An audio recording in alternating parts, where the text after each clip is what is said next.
أعوذ بالله السميع العليم من الشيطان الرجيم بسم الله الرحمن الرحيم الحمد لله رب العالمين والصلاة والسلام على سيدنا رسول الله صلى الله عليه وعلى آله وصحبه ومن والاه.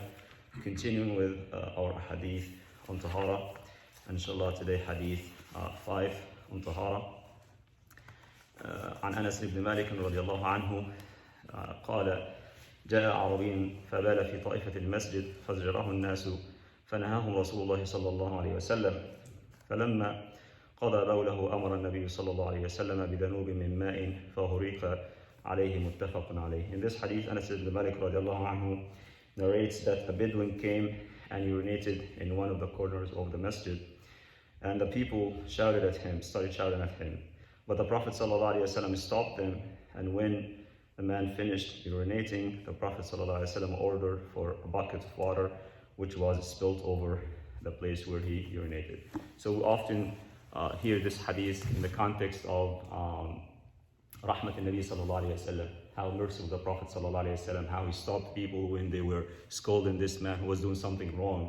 But yu'adhar bijahlihi, because he didn't know, he was exempted, he was excused for whatever wrong he was doing.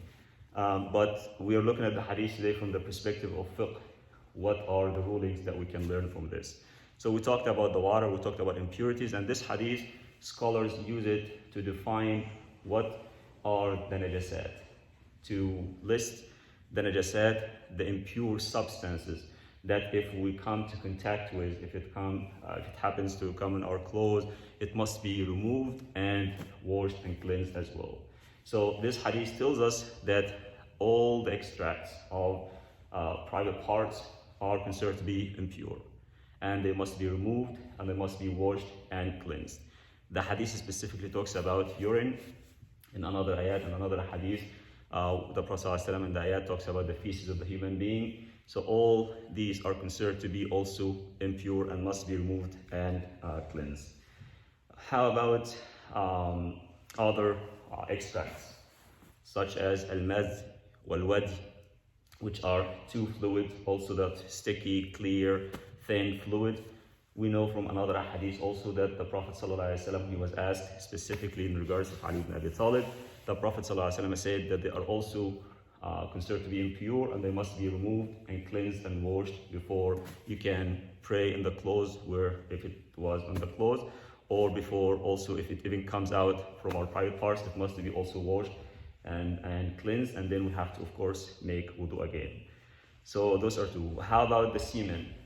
That's also another thing that the scholars talk about. It is disputed whether it's pure or impure, but we will consider it to be something that needs to be also washed, removed, and cleansed as well. How about blood? The same thing. If it ever comes, up from our private parts, specifically when it comes to menstruation blood and delivery blood, it is considered to be impure, and it must be follow the same process of Taharah and cleaning it. How about the blood that comes from other parts of the body? If you have a cut or any dam that's considered to be dam masfuh, that blood, based on the opinion that I follow, it is considered to be impure unless it is a very insignificant small amount, like small cut in your hand, a scratch, or like something in your teeth, or all of that will be considered inshallah fine. But if it is dam masfuh, means huge amount of blood, regardless where it's coming from, it is considered to be also impure.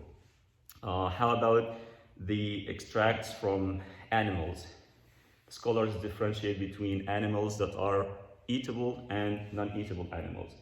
Eatable animals, scholars have different dispute about them, but we'll say also wash and make sure you remove and wash from any of their impurities. But what is agreed upon, the extracts of non-eatable animal are considered to be impure. All the extracts of non-eatable animal are unanimously agreed upon impure, and they must be removed and washed as well. I think that's mostly when it comes to the najasat. So we talked about the blood, urine, feces, and the extracts. So these are all inshallah in one category. There are other categories that inshallah we'll be talking about, but specifically what we mentioned today, extracts of human being, non-eatable animal, are considered to be impure, and they must be also washed and cleaned. May Allah subhanahu wa ta'ala make us among at-tawabin. اللهم اجعلنا من التوابين واجعلنا من المتطهرين. اللهم امين. وصلى الله على نبينا محمد وعلى اله وصحبه. جزاكم الله خيرا.